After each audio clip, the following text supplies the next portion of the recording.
Olá pessoal, comandante Leonardo Matos aqui. Esse é o nosso Conexão Geo número 118. Hoje é sexta-feira, dia 5 de fevereiro de 2021. Como eu sempre tenho feito, a primeira parte do nosso podcast é sempre sobre o tema que eu considerei assim de mais relevância na semana. Na verdade, são vários temas importantes na semana, mas o tema que a gente inicia é sobre a crise em Mianmar. Mas hoje eu resolvi trazer uma amiga pesquisadora do Núcleo de Avaliação de Conjuntura da Escola de Guerra Naval, a Tainá Fernandes, e eu deixo vocês com ela nessa parte de Mianmar e depois eu volto com o resto do nosso podcast. Olá, é um prazer estar com vocês hoje. Gostaria de agradecer a oportunidade ao querido comandante Leonardo Matos e eu vou tentar ser bastante breve sobre a situação atual de Mianmar. Bem, Mianmar, a antiga Birmânia, é um país do Sudeste Asiático que possui cerca de 53 milhões de habitantes, aproximadamente 670 mil quilômetros quadrados de extensão, e faz fronteira com Bangladesh, China, Índia, Laos e Tailândia. É um país de maioria budista, cujos setores mais fortes da economia são agricultura, energia com gás natural e minérios, especialmente pedras preciosas. Em 2019, o seu PIB chegou a 277 bilhões de dólares. O governo ele possui uma estrutura de parlamento bicameral e o presidente é o chefe de governo e o chefe de Estado.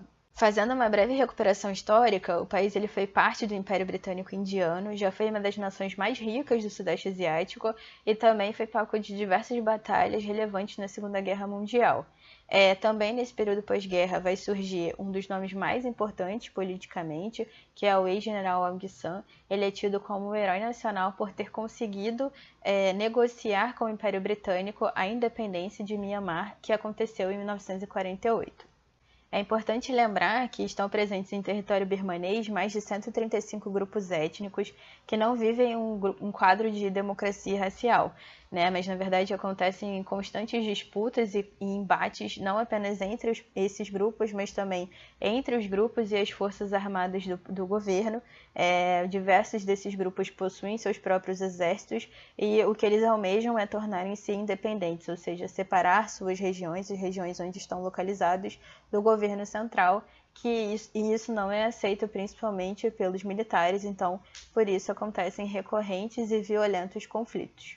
Em 1962, o país passa por um golpe militar com o objetivo de minar essas questões sociais que estavam acontecendo, mas esse objetivo não é atingido e já ao final da década de 80, diversos protestos vão acontecer nas ruas, nas cidades, solicitando a democratização, e também nesse período vai surgir uma nova figura política importante, que é a filha de Aung San Suu Kyi, que vai ser uma liderança política bastante relevante. Em 1991, ela se candidata às eleições, ela é vitoriosa, e, no entanto, os militares não reconhecem a vitória dela e do seu partido, e ela acaba ficando em prisão domiciliar até 2010.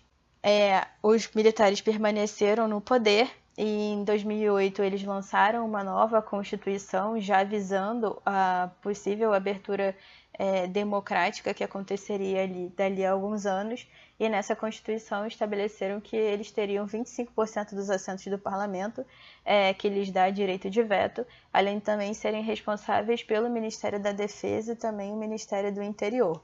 Em 2010 acontecem novas eleições, mas cujos resultados são bastante contestados, porque o partido apoiado pelos militares sai vitorioso. Mas em 2015 uma nova eleição é realizada e então o partido da Aung San Suu Kyi vence, consegue assumir a presidência, consegue assumir o país.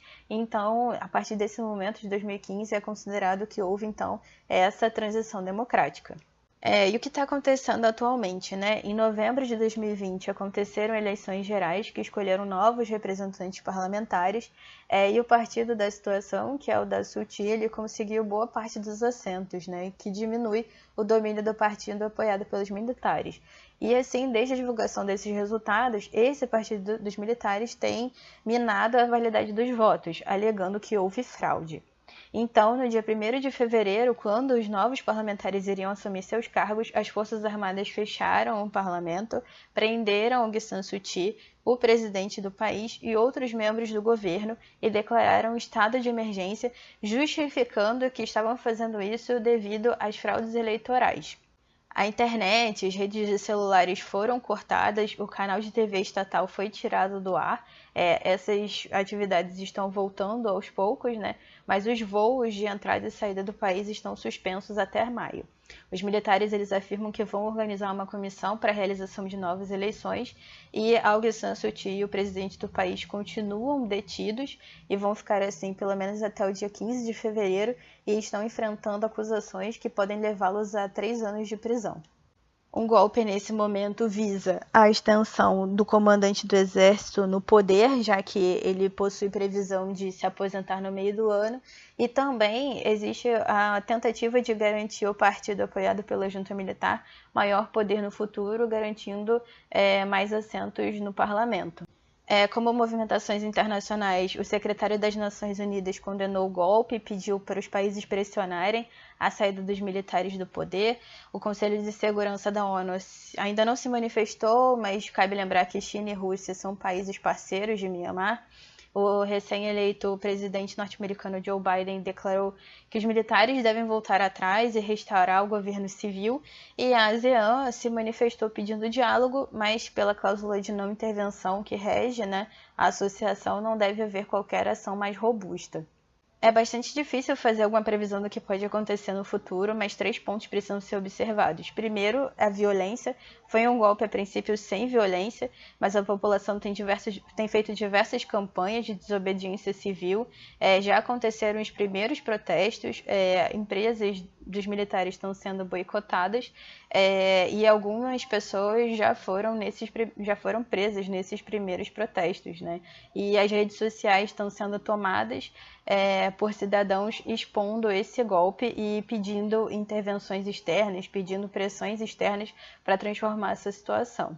Então, os militares têm uma característica bastante agressiva, então cabe acompanhar como vai ser respondida a população. Bom, outro ponto são os fluxos migratórios, dependendo de como a crise vai ser gerida.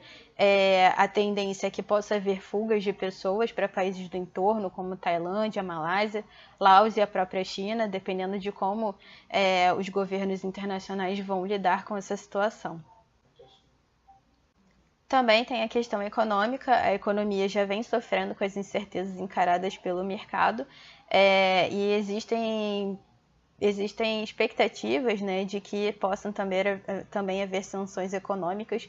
Muitas empresas internacionais inseridas no país suspenderam seus investimentos, então a já complicada situação social birmanesa pode se agravar ainda mais caso esse golpe não seja revisto, caso os militares continuem no poder.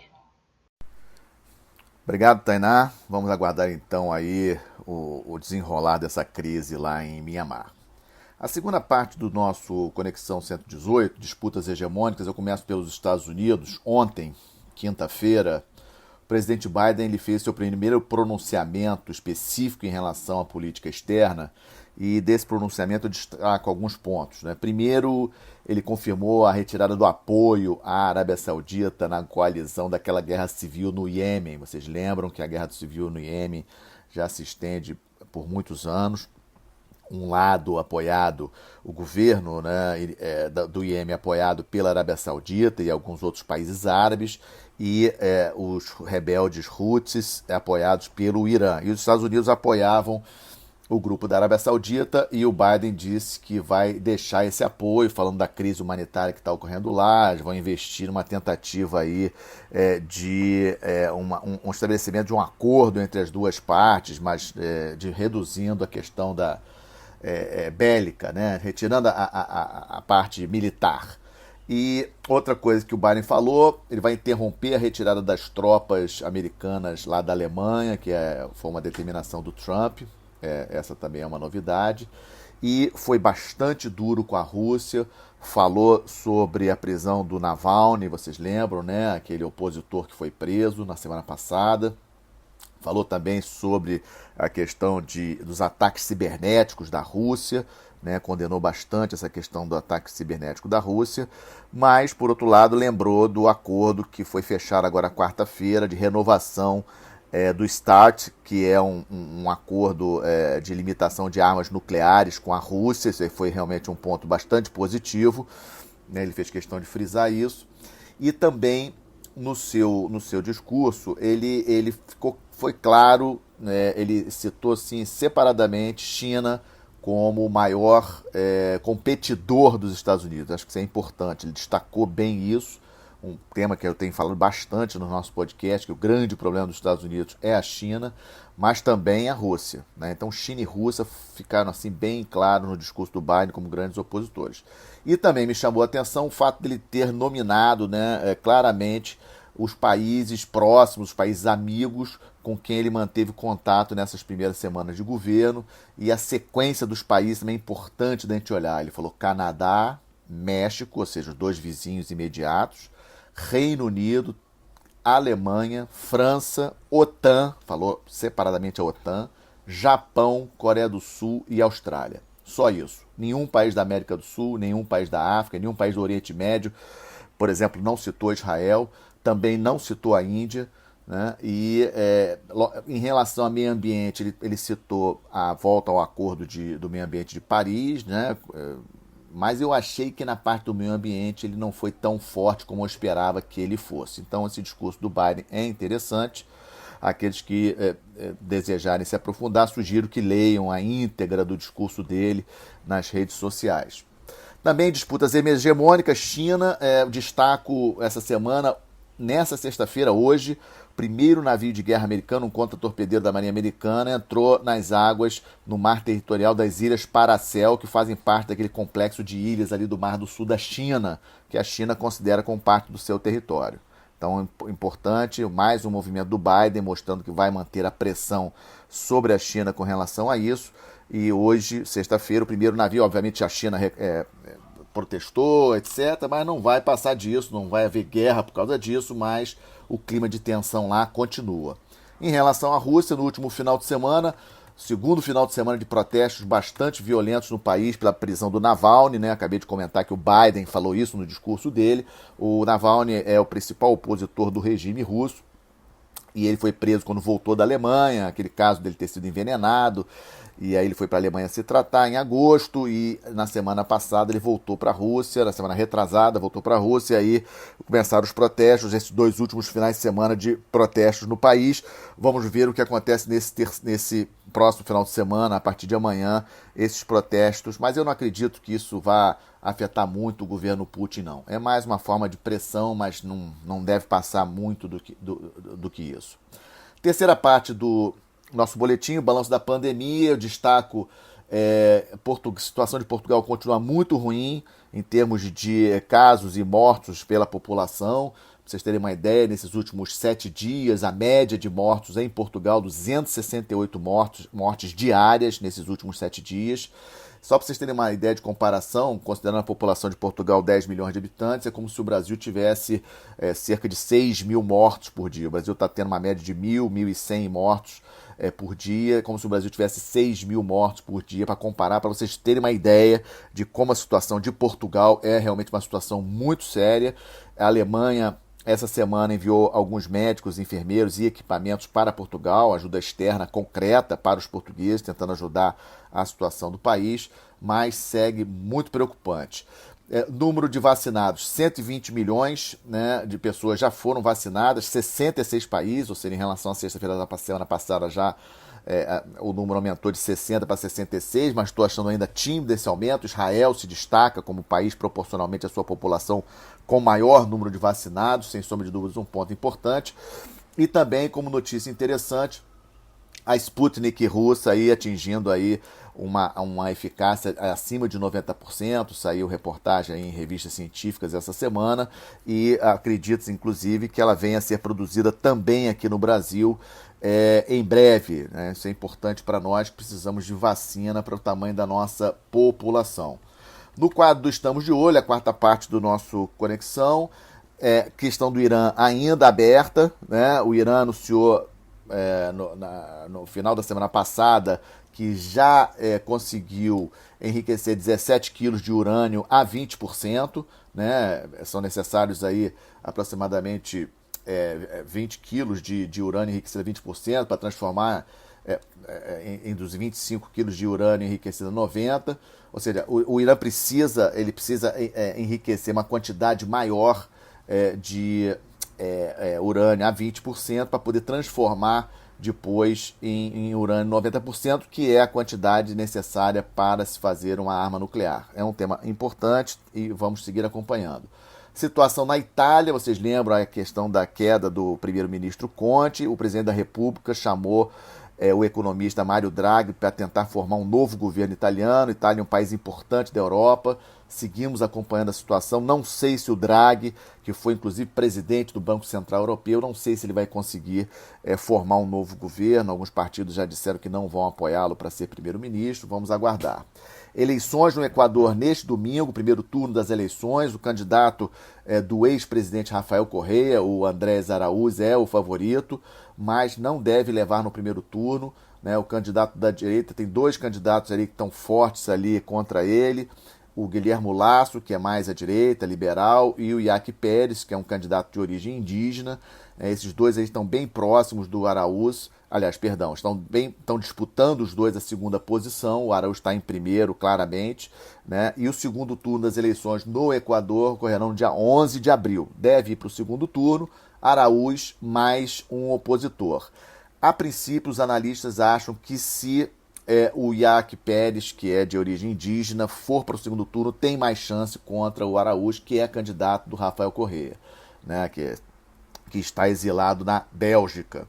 Vamos acompanhar a situação no Equador. Na Venezuela, a libertação daqueles pescadores que foram presos. Vocês lembram que dois pesqueiros da Guiana foram apresados pela Marinha da Venezuela, mas a Venezuela quarta-feira já liberou, mas é uma situação, aquela questão desse Essequibo, a região ali da Guiana que a Venezuela considera como parte do seu território, é uma questão importante e vamos seguir acompanhando. E nessa semana agora, começa o julgamento do processo de impeachment do ex-presidente Trump no Senado dos Estados Unidos. Há, obviamente, muita tensão em relação a esse assunto. Eu acho que ele não sofrerá impeachment. Esse impeachment, na prática, seria para tirar os direitos políticos dele de concorrer nas próximas eleições, daqui a 4 anos. Eu não acho que isso vai acontecer, mas vamos acompanhar, sem sombra de dúvidas, um evento importante aí na semana que vem.